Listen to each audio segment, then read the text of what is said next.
자, 오늘 하나님의 말씀은 데살로니가 전서 3장 1절부터 9절에 10절에 있는 말씀으로 어떠한 감사로 하나님께 보답할까, 어떠한 감사로 하나님께 갚아드릴까, 이런 주제로 하나님의 말씀을 선포하겠습니다. 이 말씀이 선포되어질 때 성령님께서 역사하셔서 저와 여러분들에게 큰 은혜의 시간이 되기를 바랍니다. 사실 이 본문은 데살로니가 전서 제일 처음에 나와야 돼요. 근데 말씀을 하시고 나중에 이 말씀이 나오게 되는데요. 바울은 이제 이 데살로니가 교회가 그야말로 성도들이 그 나의 기쁨이요 멸류관이다. 주님 오시는 날 영광의 기쁨이요 멸류관이라 이렇게 칭찬을 했습니다. 데살로니가 교회들을. 자, 이렇게 된 것은 어떻게 됐냐? 데살로니가에서 그 환난을 당하면서 이제 빌립 베레아에 갔다가 아데네 와서 있을 때 걱정되는 거죠. 데살로니가 교회 성도들이, 그분들이 과연 믿음을 잘 지키고 있을까? 평안한 것도 아니고 가난해요. 극심한 가난과 또 궁핍하고 또 환난이 있습니다. 그 가운데 믿음을 지킬 수 있을까 하여서 이제 디모데를 보내는 거죠. 그래서 보내서 디모데를 보냈더니 갔다 온 소문이 데살로니가 교회 성도들이 그 지역에다 소문이 나 있습니다. 뭐가? 믿음의 역사와 사랑의 수고와 소망의 인내를 가지고 신앙생활을 잘하고 있습니다. 그러니까 스도 바울이 이제 살았구나. 데살로니가 교회의 걱정 때문에 내가 죽게 되었었는데 이제 살았다 하면서 이것이 다 하나님의 은혜로구나 하면서 이제 디모데에게 데살로니가 전서를 써서 이렇게 보내게 되었다. 이 내용이 되게 됩니다. 세 가지로 이제 교훈을 주시는데요. 첫째는 뭐냐? 우리 주님은 우리 성도들의 믿음이 굳게 서기를 원하신다, 이것입니다. 그러니까 주님의 소원이 목회자들의 소원이잖아요. 바도 바울과 디모데와 실라 이런 분들이 다 목회자인데 이들의 소원은 성도들이 믿음이 굳게 서는 거죠. 흔들리지 않게 어떤 환난 가운데서도. 그래서 그렇게 하기 위해서 디모데를 보냈다. 두 번째는 뭐냐면 그들을 위로하기 위해서. 정말 믿음을 가지고 살아가기가 얼마나 힘이 듭니까? 예수 믿고 죄사함 받고 하나님의 자녀가 되어서 이렇게 사는 것은 좋은데, 그런데 이제 이 믿음을 지켜나갈 때는 힘들어요. 외로워요. 그러니까 그들을 가서 위로하라, 위로하기 위해서 보냈던 것이죠. 그런데 이 디모데가 가져온 소식을 보니까 오히려 이 사도들의 위로를 받았어요. 누구로 인하여서? 그들의 믿음으로 인하여서 위로를 받았다, 그것입니다. 그래서 이 사도들의 기쁨은 성도들의 믿음이 굳게 서는 것에 있다, 그것입니다. 우리 목회자들도 마찬가지입니다. 우리 주님의 마음이죠. 성도들이 믿음이 굳게 서면은 너무 좋은 거죠. 근데 믿음이 흔들린다, 이렇게 약해지고 간다, 그러면 이제 살 맛이 안 나는 것이 우리 목회자들입니다. 그러니까 우리 자녀들도 마찬가지잖아요. 그 부모님들의 기쁨은 자녀들이에요. 자녀들이 잘 된 거면 아주 걱정 근심이 없습니다. 근데 그 잘못된 자녀가 하나 있으면요, 그 자녀 때문에 예를 들자면 눈을 못 감아. 이제 죽게 될 때도 그 아들 때문에 눈을 못 감는 거죠. 근데 이제 그 자녀가 잘 됐습니다. 그 자녀가 풀려났습니다. 그러면 이제 나도 편안히 눈을 감고 갈 수가 있겠구나, 이런 것입니다. 그래서 오늘 저와 여러분들은 정말 주님의 마음을 기쁘시게 해드리는 분들이 되기를 주님의 이름으로 축원합니다. 그래서 주님은 돌아가시지 않지만 이제 이제야 살겠구나. 목회자들도 근심 걱정이 있습니다. 다 주님 앞에 근심 걱정을 맡기라고 했잖아요. 맡기라고 했는데 주님 앞에 무거운 짐은 다 맡겼지만 주님을 믿음으로 인하여 또 다른 짐을 짊어지는 거죠. 예, 그것이 뭐냐? 교회를 위한 걱정입니다. 교회를 위한 근심입니다. 그것 때문에 밤잠을 못 이루는 거죠. 어제 그 김재원 아나운서인가요? 그분 나오셨는데 짐을 지고 나왔어요. 여기다가 무슨 가방을 지고 나온 거야. 그 나중에 이제 주님 앞에 나오시 모든 짐을 다 벗었습니다. 여러분도 무거운 짐들을 다 예수님 앞에 나와서 벗으시기 바랍니다. 그 나중에 다시 또 짊어져요. 이제 주님을 위한 사명을 위한 짐을 또 짊어지는 거죠. 네, 그것입니다. 자, 오늘 저와 여러분들은 믿음에 굳게 서시는 분들이 되기를 주님의 이름으로 축원합니다. 그걸 위해서 사도 바울이 디모데를 데살로니가에 보냈었다, 그것입니다. 자, 우리 형제는 보내노니 지금 보내는 같이 생각하는데 아니에요. 과거형입니다. 그러니까 이미 보냈었다 이것이죠. 오늘 여기 보십시오. 3장 2절에 우리 형제 곧 그리스도의 복음을 전하는 하나님의 일꾼인 디모데를 보내노니, 지금 보내노니 한 것 같지만 사실은 보내었다 과거입니다. 이는 너희를 굳건하게 하고, 보낸 목적이 뭐야? 굳건하게 하기 위함이다. 이제 너희를 굳건하게 하기 위함이다. 그래서 디모데를 보낸 거잖아요. 네. 왜? 환난이 많으니까, 거기에 가난하니까. 여기서 아무도 이 여러 환난 중에 흔들리지 않게 하려 합니다. 환난 당하면 흔들리잖아요. 여러분, 나무가 어떻게 강풍이 불고 태풍이 불면 흔들리잖아요. 막 몹시 흔들립니다. 그래서 가지가 부러지기도 하고 뿌리채 뽑히기도 하잖아요. 그 환난이 다가왔을 때 성도들의 믿음이 막 흔들리고 교회를 못 나오고 그러다가 나중에 어떻게 뿌리채 뽑혀버려. 나 이제 예수도 보이고 필요 없다 이래버리면 큰일 나잖아요. 그래서 그러지 않게 하기 위하여 우리가 이것을 위하여 세움을 받은 줄로 너희가 친히 알리라. 이 성도들이 이 흔들리지 않게 하기 위하여 우리 사도들이 주님으로부터 세움을 받았다. 우리가 너희와 함께 있을 때 장차 받을 환난을 너희가 미리 말했는데 과연 그렇게 된 것을 너희가 아느니라. 환난 가운데 있어요. 여러분, 예수 믿는다고 해서 이렇게 환난이 없는 것이 아닙니다. 교회 다니면 모든 환난, 염려, 금식이 다 사라지고 기쁘고 즐거운 일만 오는 게 아니에요. 데살로니가 교회도 마찬가지입니다. 이러므로 그 환난이 있기 때문에 나도 참다 못하여 너의 믿음을 알기 위하여, 데살로니가 교회 성도들이 믿음을 지키고 있을까, 흔들리지는 않았을까, 또 뿌리채 뽑혀지지 않았을까 하여서 그를 보내었노니, 누구를? 디모데를 보내었노니, 이는 혹 시험하는 자가 너희를 시험하여 우리 수고를 헛되게 할까 함이라. 시험하는 자가 누구죠? 사탄이잖아요.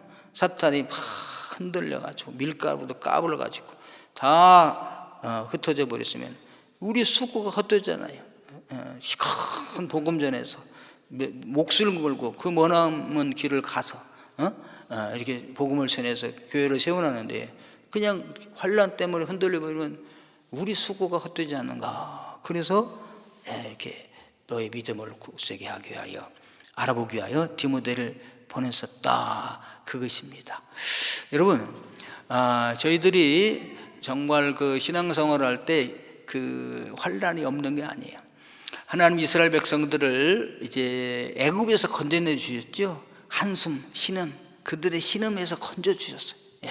노예 생활, 채찍과 학대와 굶주림과 이런 학대 속에서 구원해 주셨어요. 그런데 바로 그냥 행복이 찾아온 게 아니라, 약속의 땅 가나안 땅에 간 것이 아니라 광야를 거쳐야 했다 이거예요. 광야. 광야는 어떤 곳입니까? 메마른 곳이고요, 외로운 곳이고, 쓸쓸한 곳이고요, 삭막한 곳이에요. 살아가기가 힘든 고난의 장소입니다. 이 광야를 거쳐야 된다. 그래서 우리 믿음도 마찬가지다라는 거죠. 광야를 반드시 거쳐야 된다. 나는 광야가 없었으면 좋겠어요. 그런데 어김없이 광야는 찾아온다. 그래서 그 일곱째 날에 김용문 목사님이라는 분이 나오셔서 말씀하시는데, 그분이 말씀하셨어요. 광야를 어떻게 건너갈 것인가. 그러면서 출애굽기 15장에 있는 말씀을 나눴습니다. 이스라엘 백성들이 애굽에서 나와서 홍해를 건너가지고 기적같이 나왔는데 사흘을 갔는데도 물이 없어요. 그러니까 여러분 이 광야를 안 가보신 분들은 이걸 잘 모릅니다. 그러니까 우리나라는 천지가 물이에요. 저는 이제 어렸을 때 뭐 밖에 나가면 그냥 바로 집 앞에 물이 흐릅니다. 물 때문에 더 고난 당해. 홍수가 안 하면 냇가 3개를 건너야 되고요. 아이고 그냥 물 때문에. 예. 근데 광야는 물이 없어요. 그 뜨거운 여름에 물이 없는데 사흘을 가도 물이 없어요. 드디어 물을 만났습니다. 물이 만났는데 그 말이 말아 써서 먹을 수가 없어요. 예. 그러니까 어떻게 합니까? 이게 광야죠. 예. 메마른 광야를 목말라 가지고 뜨거운 햇빛에 그냥 사흘을 가는데 물이 없어 목말라하는데 거기서 물이 발견되는데 그 물이 먹을 수 없는 쓴물이다 이거죠. 그랬을 때 어떻게 하겠어요? 이게 광야죠. 고난이죠. 환란이죠. 그럴 때 두 가지 반응이 나오더라 그것입니다. 그러니까 우리가 인생을 살아갈 때도 마찬가지입니다. 인생에 광야가 있어요. 망했다든지 병이 왔다든지 고난이 왔다든지 저전 광야가 나타나지 않습니까? 그랬을 때 어떻게 이걸 광야를 헤치고 나갈 수 있을까? 나에게만 닥치는 것이 아니라 모든 사람에게 이 광야가 있다 이거죠. 그런데 누구는 광야를 다 거쳐 나갈 수가 있고 어떤 사람은 그 광야에서 망한다 이거죠. 예. 누가 망하고 누가 그 광야를 기쁨으로 나갈 수가 있는가? 그랬을 때 2가지 부류가 있다는 거죠. 첫째는 뭐냐면 누구나 다 하는 거예요. 불평입니다. 왜 이렇게 물이 없어? 사흘 만에 만난 물이 했어? 왜 못 먹는 거야? 그러면서 또 원망입니다. 왜 우리를 이런 곳으로 인도했는가? 노예 생활을 해도 핍박을 당해도 거기서는 물은 먹을 수가 있었는데 애굽에서는 이러면서 지도자를 아주 원망하는 것입니다. 하나님을 원망하는 거죠. 지도자를 원망하고 이런 사람이 있는가 하면 그 상황 속에서 엎드려서 기도하는 사람이 있어요. 모세와 같은 사람 하나님 앞에 엎드려서 기도합니다. 그랬더니 살 길이 열렸어요. 저 나무를 갖다 집어넣어라. 나무가 있습니다. 그 나무를 넣었더니 그 쓴물이 단물이 되게 하셨어요. 그 마라의 쓴물이 단물이 되게 하셨다. 어떻게 했을 때? 하나님께 엎드려 기도했을 때. 여러분도 어려울 때 불평하고 원망하는 건 누구나 다 할 수 있어요. 근데 그런 사람들은 다 광야에서 멸망합니다. 그런데 하나님 앞에 엎드려서 기도하는 사람에게는 길이 열리는 줄로 믿습니다. 할렐루야. 예. 그래서 여러분 우리들은요 믿음에서 믿음에 이르러야 되게 됩니다. 여러분 광야에서 애굽에서 나오는 것도 믿음이에요. 구원받는 믿음이잖아요. 그런데 거기서 한 걸음 더 나가서 그 믿음으로 기적을 이룰 믿음에 이르게 되어야 될 줄로 믿습니다. 아브라함의 어제 얘기에도 아브라함 얘기 나왔어요. 여러분 참 좋습니다. 집에 8시부터 10시까지 뭐 하시나요? 이제 거의 9시 뉴스 보시잖아요. 그 뉴스 보고 이제 끝나면 자겠다. 근데 뉴스 보는 시간에 교회 오셔서 단일 기도를 참여하시면 21일밖에 안 해. 벌써 일주일이 지나갔습니다. 하시면은 정말 그 믿음에 이른 분들의 이야기들이 나와요. 그리고 그들이 당한 고난을 볼 수가 있습니다. 그들만 고난받는 것이 아니라 우리도 고난받으니까 하나님은 나에게 이런 고난을 주셨구나. 나는 그러면 이 고난을 어떻게 극복해야 될까? 고난에 엎드려서 기도할 때 믿음이 한 단계 올라가는 믿음에서 믿음에 이르는 분들이 되기를 바라겠습니다. 네, 그래서 로마서 1장 17절 가지고 마르틴 루터가 종교 개혁을 이렇게 했잖아요. 오직 의인은 믿음으로 말미암아 살리라. 믿음으로 구원받는다. 근데 그 앞에도 보면요 그것만 있는 게 아니에요. 행위가 얼마나 중요한지 알 수 있습니다. 복음에는 하나님의 의가 나타나서 믿음에 이르게 하나니, 이겁니다. 믿음으로 믿음에 이르게 하네. 구원받는 믿음이 있는가 하면 기적을 이룰 만한 믿음이 있는 것입니다. 어떤 사람은 겨우 구원받고 끝이야. 그래도 혼란당해서 넘어지고 쓰러지고 흔들리고 그 요동칩니다. 그런데 그 가운데서 엎드려 기도하게 됐을 때 그 믿음에서 믿음에 이르게 되는 줄로 믿습니다. 예. 에크 피스테오스 에이스 피스틴, 믿음에서 믿음으로 이르게 한다 이거죠. 예. 그래서 from 믿음에서 to 믿음으로 가는 거죠. 여러분, 이렇게 올라가게 되기를 주님으로 축원합니다. 그래서 아브라함 얘기도 나오잖아요.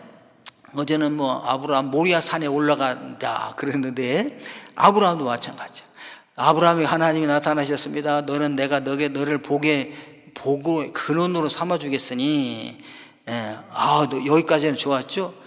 명령을 하시며 너는 너의 본토 친척 아버지 집을 떠나서 내가 너에게 지시할 땅으로 가라. 여러분, 그 당시에 고향 떠나는 것이 쉽습니까? 본토를 떠나는 것이 쉬워요? 아버지 집을 떠나는 것이 쉽습니까? 다 모여서 살고 있는 건데, 떠나면 나그네입니다. 어떻게 죽을지 몰라요. 생명이 보장되지 않습니다. 그랬을 때 아브라함은 그 말씀을 믿고 떠났답니다. 할렐루야. 그래서 하나님의 아들 아브라함을 믿으니 의로 여기셨다. 믿음으로 아브라함이 의로 여김을 받게 된 것이죠. 여기서 끝났지 않아. 하나님은 이 아브라함을 광야로 내보내셔가지고 훈련받게 하십니다. 마지막에 시험이 뭐예요? 너의 아들 독자 이삭을, 100세에 낳은 독자 이삭을 나에게 바쳐라.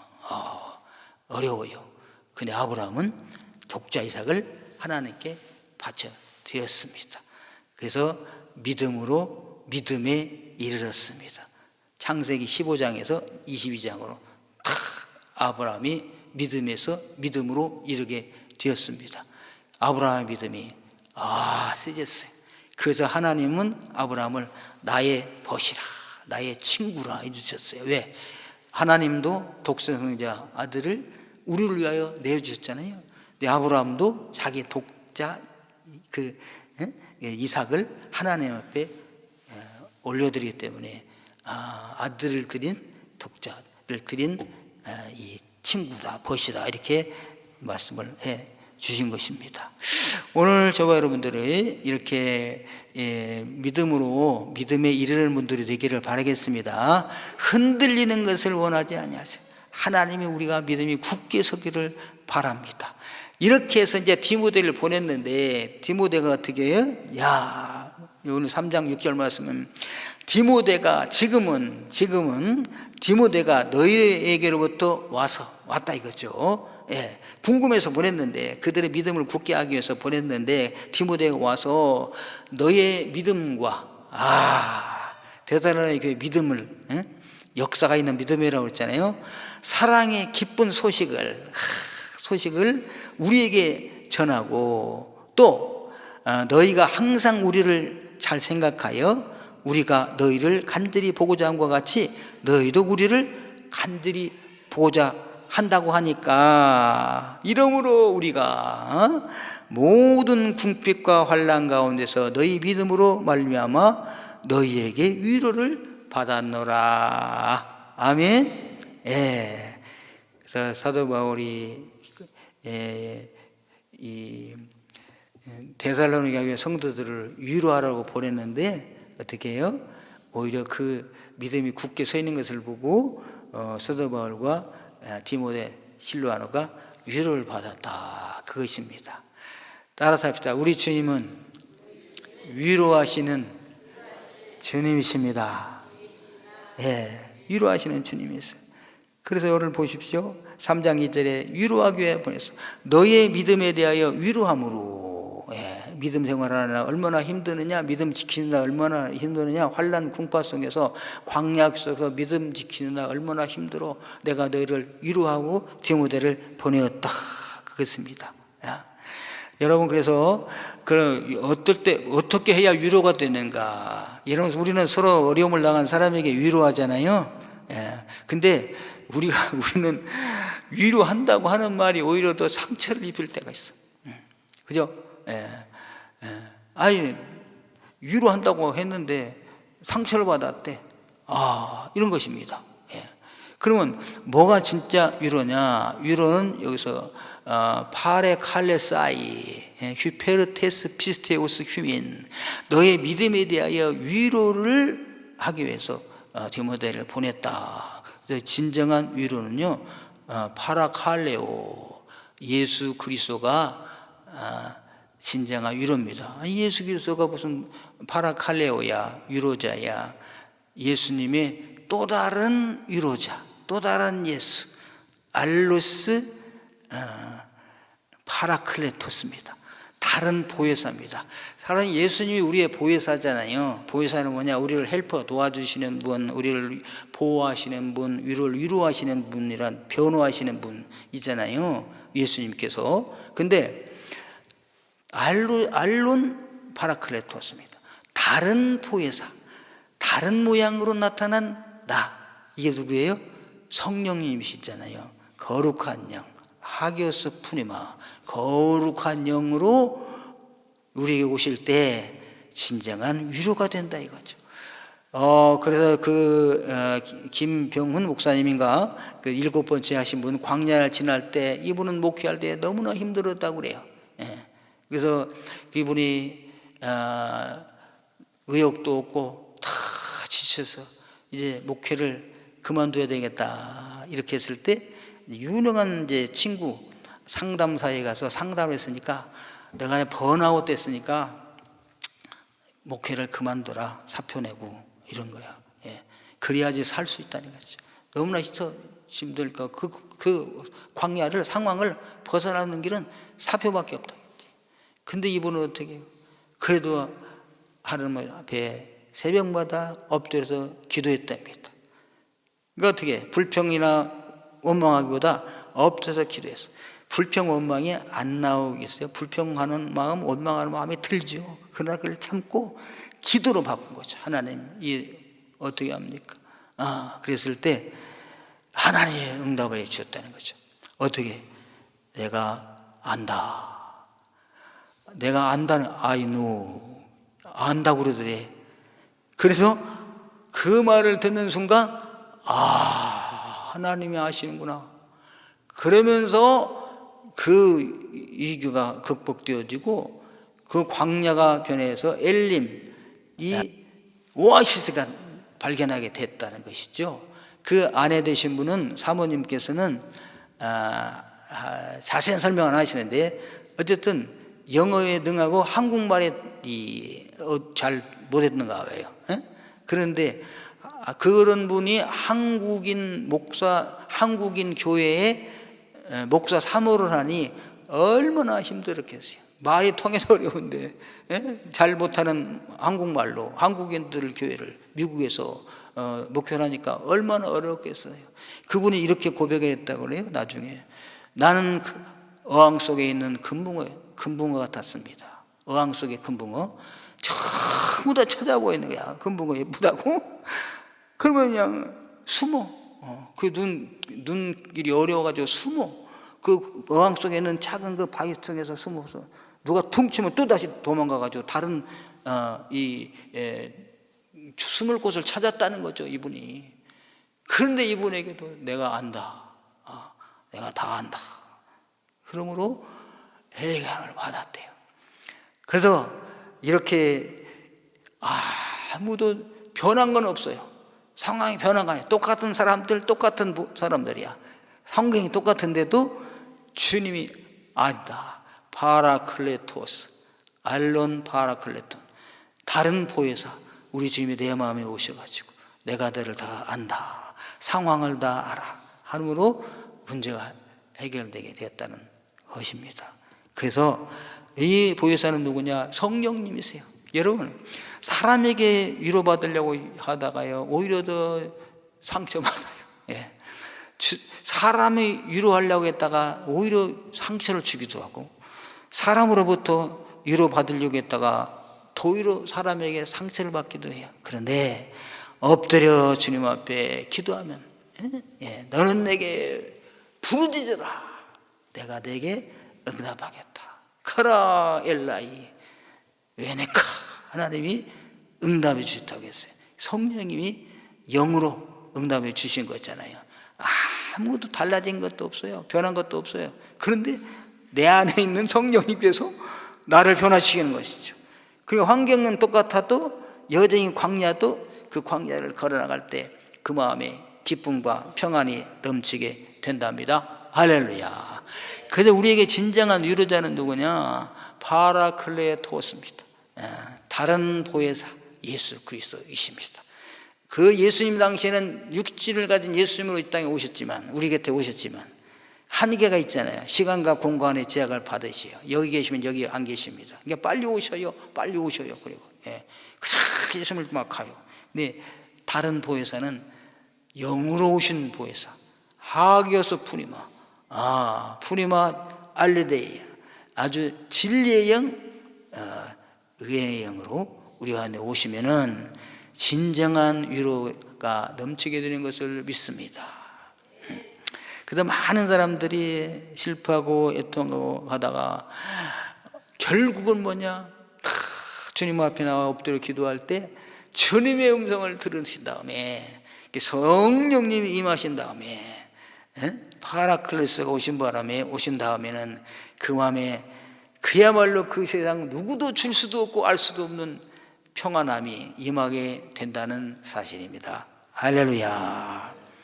그래서 우리가 예배를 드리는 거죠. 예배 드리는 시간에, 또 기도하는 시간에, 찬양하는 시간에 성령이 우리에게, 바른 보혜사가 우리에게 임하신 줄로 믿습니다.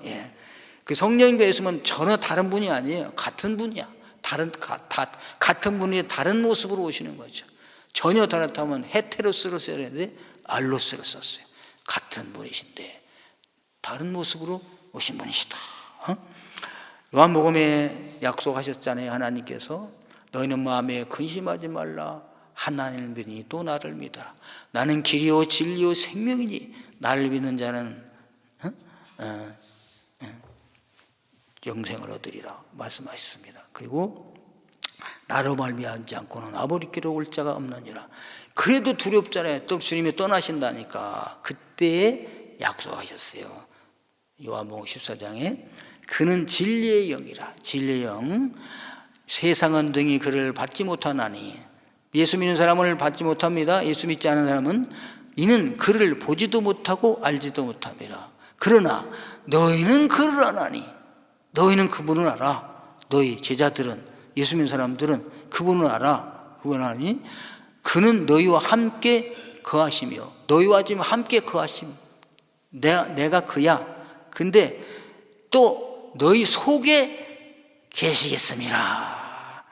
내가 너희를 고아와 같이 버려두지 아니하고 너희에게로 오리라. 그 여러분, 주님의 재림은요, 그 산자와 죽은 자를 심판하러 오시리라. 이것이 뭐냐? 오시고 계셔요. 계속 1차적으로는 어떻게 오시느냐? 다른 영으로 우리 가운데 오셔요. 그리고 이제 완전하게 오시는 것은 세컨드 커밍, 파루시아, 재림할 때 오시는 거잖아요. 근데 예수님을 영접한 사람에게는 각자 마음속에 주님이 영으로 임하시는 걸 믿으시기를 바랍니다. 그분은 누구시냐? 설명해 주셨습니다. 보혜사, 파라클레토스. 그분은 누구시냐? 곧 아버지께서 내 이름으로 보내실 성령. 거룩한 영이다. 하기오스 푸니마. 거룩한 영. 그가 너에게 모든 것을 가르치고 너에게 말한 모든 것을 생각나게 하리라. 그래서 여러분, 설교 말씀이 무슨 말인지 모르겠어요. 졸리기만 해요. 이런 분들이 있는가 하면은 설교가 들리기 시작해요. 깨달아져요. 성령께서 임하신 걸 믿으시길 바랍니다. 할렐루야. 네. 그래서 여러분, 평안을 너희에게 끼치노니 곧 나의 평안을 너희에게 주노라. 내가 너희에게 주는 것은 세상이 주는 것과 같지 아니하니라. 세상이 주는 것과 같지 아니하니라. 세상에서는 뭐예요? 그냥 입에 바른 칭찬이라든지 돈이라든지 선물이라든지 권세라든지 뭐 부유 이런 거잖아요. 그런 것 같지 아니한 것입니다. 너희는 마음에 근심하지도 말고 두려워하지도 말아라. 성령님께서 오시면, 거룩한 영이 우리 가운데 오시면은 하나님의 나라를 알게 하시고, 하나님의 과거에 들었던 말을 생각나게 하게 하시고, 또 그 말씀이 깨달아지게 하시고, 그래서 진정한 세상에 알 수도 없고 줄 수도 없는 평안함이 임하게 되는 줄로 믿습니다. 할렐루야. 네. 그래서 여러분, 진정한 위로자는 누구냐? 예수 그리스도시다. 다른 모습으로 있다. 우리는 몸으로 오신 예수님은 만날 수가 없어요. 왜? 2000년 전에 오셨다 갔었기 때문에. 우리는 다른 보혜사, 영으로 오셔서 우리 마음, 각 사람 마음에 임하여 계시는 그 성령님을 모실 수 있게 된답니다. 할렐루야. 그래서 예수님, 이 성령님 안에 거하신 분들은 기쁨이 넘치고요, 세상에 알 수도 없고 줄 수도 없는 평안함. 그래서 광야, 다른 사람은 불평하고 원망하지만 우리는 그렇다고 해서 감사하면서 광야의 길을 걸어갈 수가 있다고 하는 사실입니다. 할렐루야. 그래서 이렇게 위로가 됐어요. 성령님 감사합니다. 그러면서 사도 바울은 이제 뭡니까? 이제는 우리가 살겠다 그래요. 오늘도 우리가 이제 기쁨 날이었는데 내 마음에 근심이 또 있어요. 그럼 난 또 엎드려 기도합니다. 앞으로 좋은 날이 오게 될 줄로 믿습니다. 오늘 이제 성례식 하는 날인데 대상자분이 어제 통과했는데 또 못 오신대. 제가 지난번에 그랬거든요. 양복 다 입고 오십시오. 그러니까 양복까지 다 챙겨놨습니다. 근데 이제 너 못 오셔. 정창구 집사님을 통해서 또 못 간다고 통지를 하시고, 아침에 내가 전화하니까 너 못 오셔. 근심이잖아요. 근데 우리가 엎드려 기도하면 언젠가는 그분이 성례식에 참여하게 될 날이 올 줄로 믿습니다. 죄송합니다. 강길령 성도님이세요. 그럼 기도해 주시기 바랍니다. 2013년에 등록하신 분이야. 22년이 지났습니까? 이제 학습을 아직도 못 받으셨어요. 지난번에 이렇게까지 설명했어요. 학습이 뭡니까? 그래서 그 따님이 지금 결혼하잖아요. 결혼하려면 그 전에 약혼식을 하잖아요. 약혼식과 같아요. 약혼식과. 그리고 그 세례는 뭔가 결혼식과 같아요. 결혼 안 하고 약혼 안 하고 살 수도 있죠. 그러나 정식으로 약혼도 하고 결혼식도 하면은 얼마나 하나님과 사람들 앞에 부부로 인정받고 좋아요. 그래서 설명을 드렸는데 꼭 오시겠다고 약속했는데 그만 또 사탄이 흔들어가지고 거기에 넘어갔어요. 그냥 나는 이제 영적으로 살 맛이 없는 거죠. 근데 기도하면은 또 좋은 소식 오게 될 줄로 믿습니다. 여러분도 같이 그분에게는 말하지 마시고 기도해 주시기를 부탁합니다. 그래 이제 예를 들어서 이제 만약에 내가 어제 한잔 했지만 가겠습니다. 이때까지는 내가 살만했어요. 술 냄새가 날 것 같아도 가겠습니다. 할렐루야, 오십시오. 그랬는데 웬걸 못 가겠습니다. 왔어요. 살만했다가 다시 죽을 맛이요. 근데 다시 기도하면 살만 나게 될 날이 올 줄로 믿습니다. 아멘. 네. 그러면 너희가 주 안에서 굳게 선즉, 대사라니까 굳게 서니까 우리가 이제 살리라. 이제 안심한다. 부모님들이 그러잖아요. 우리의 자녀가 다 걱정스러워. 아주 그냥 그놈만 잘 되면 좋겠어. 근데 소식이 안 나와. 어느 날 소식이 들려오니까 이제는 살겠다. 이제 마음이 한이 다 풀리는 그런 심정이에요. 사도 바울이 데살로니가 교회 성도들이 믿음에 굳게 섰다는 것을 듣고 이제는 우리가 살겠다 이렇게 고백을 하는 거잖아요. 자, 오늘 저와 여러분들도 이렇게 하나님을 근심하게 하지 마시고, 잠시 근심하게 아니할 수는 없을 수 있어요. 그러나 승리해서 주님을 기쁘시게 하는 분들이 되기를 주님으로 축원합니다. 그래서 사도 바울은 어떻게 해요? 가만히 보니까 이 모든 것이 다 하나님의 은혜로구나. 우리가 잘한 것도 아니고 하나님의 은혜로구나. 내가 이 은혜를, 저들의 믿음이 굳게 선 것을 우리가 어떻게 하나님께 감사로 보답할까? 이것이 겁니다. 오늘 저와 여러분도 이제 아까도 저 하나님의 은혜, 아침에 일어나고 밤에 쉬는 거, 뭐 봄에, 이게 다 하나님의 은혜잖아요. 나에게 베풀어 준 하나님의 은혜를 생각하면서 내가 어떻게 하나님께 감사로 보답할까, 그 감사의 조건들을 생각해 보시고, 내가 할 수 있는 것으로, 내가 할 수 있는 것으로, 내가 할 수 있는 범위 안에서, 내가 할 수 있는 힘대로 힘을 다하여 주 앞에 감사하시는 분들이 되기를 주님의 이름으로 축원합니다. 할렐루야.